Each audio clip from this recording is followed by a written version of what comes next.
I think we all remember, how could you forget, the absolute tragedy of the grooming gang scandal in the UK. This was, of course, the case where gangs, mostly of Muslim origin, were grooming white British children, and it's been largely played down and ignored by our media ever since. Now, just a little content warning before I begin. Some of the details herein are pretty harrowing to read. One statement from The Independent, remember that's a left-wing newspaper, stated there was almost 19,000 children identified as sexual exploitation victims in England. That was in 2019. And just a reminder of how savage some of this was, this is from Wikipedia. Taxi drivers were a common thread, picking up children for sex from schools and care homes. The inquiry team found examples where a child was doused in petrol and threatened with being set alight.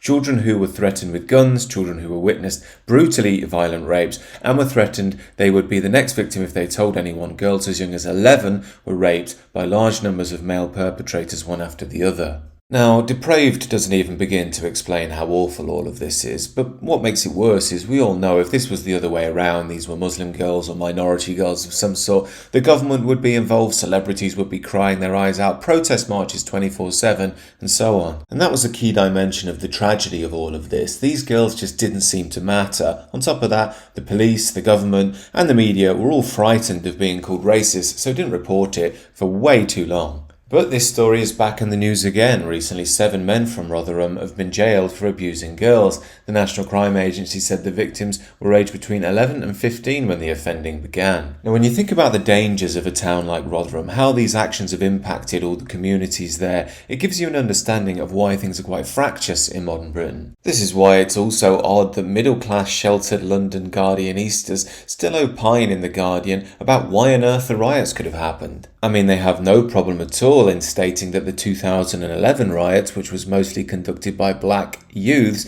did so because of the Mark Duggan shooting. But when it comes to the 2024 riots, the Southport stabbings, the grooming gangs, none of these things even happened, or at least in their minds are relevant. But that's because in modern Britain you have to believe diversity is a utopia. If you don't, you're evil. That's why Labour MP Naz Shah once retweeted somebody saying that these girls who've been abused should shut their mouths for the good of diversity. The line from the mainstream seems to be, remember the 2024 riots and how evil they were. However, forget everything else that's happened in the country. Forget what could have caused this level of outrage and anger.